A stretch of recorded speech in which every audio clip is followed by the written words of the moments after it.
for. And I voted for you, and you are friends with my family. Our town has never seen so much homophobic crap as we have since Miller came along. And I'm sick of it.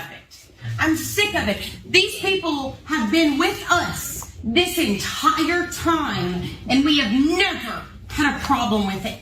They have never done any of the vile and disgusting things that man and his weird cronies have leaked out of their mouth. Period. I've never been sexually assaulted at a drag show, but I have been in church twice. Period. And I'll tell you what, the men at that church told me it was my fault. Speak on it, Jesse.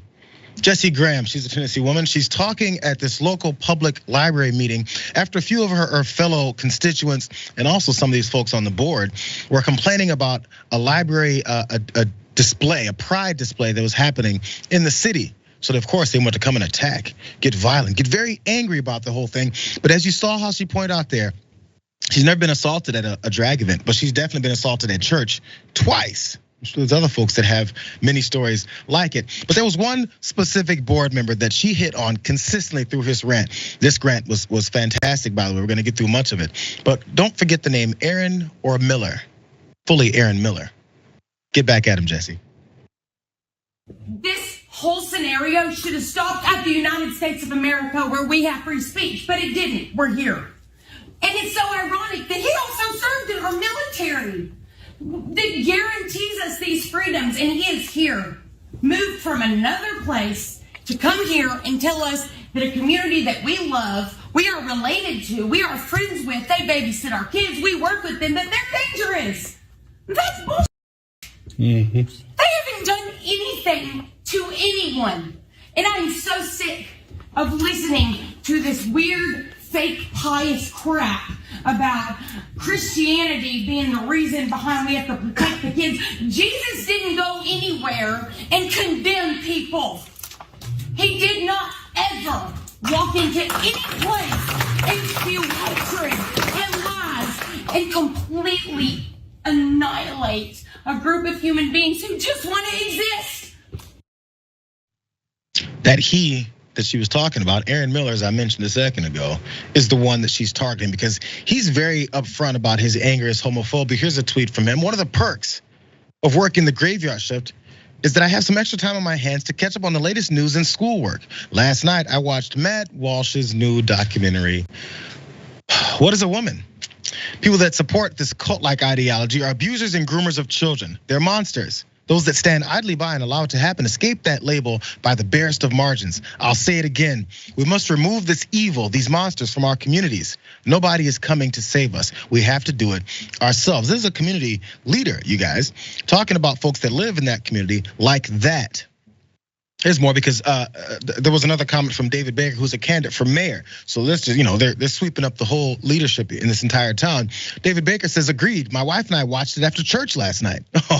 If it was before church, would it not sink in? Just not sure why it has to be after church. Anyways, it was disgusting to see what people believe and what they're pushing. There was no logic or intellectual honesty, but they're using their belief to destroy the lives of young people who are confused. They must be stopped. Excellent documentary. We always put our love for God above everything, even allegiance to our country. But that's not what they're really talking about. Listen carefully. They say they are opposed to people who say America was founded as a Christian nation, Americans who believe not only in the spiritual heritage of our nation, but believe that we ought to use elections to help return our country to its Christian foundation. If that's Christian nationalism, count me in, because that's what we have to do. And that's what we have to do.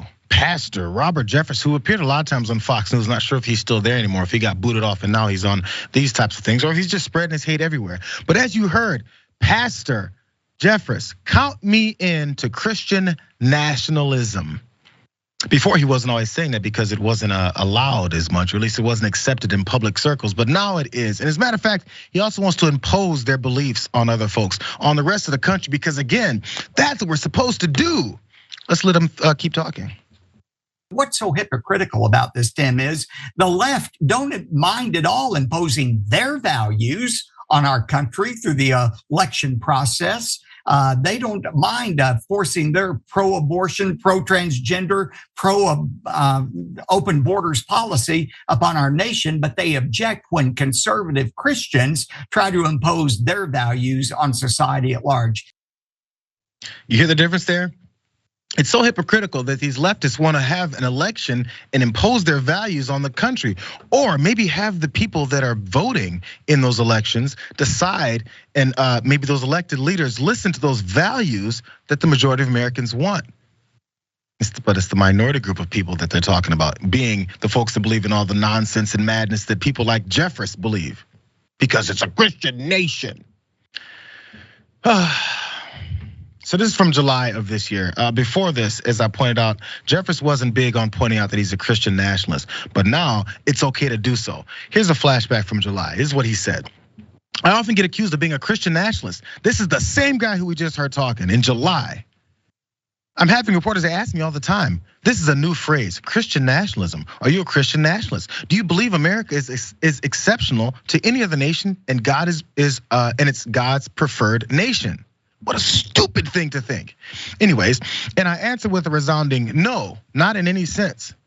If you know anything about the God of the Bible, you know God is no respecter of people or nations. He said this in July. Also in a 40-minute sermon that was a part history lesson and part review of a litany of US court rulings, Jeffress traced his version of America's origins and claimed the clear intent of the founders was to prefer Christianity over all other nations. Hey, Pastor, I think that's why they think you're a Christian nationalist, because you say things like that.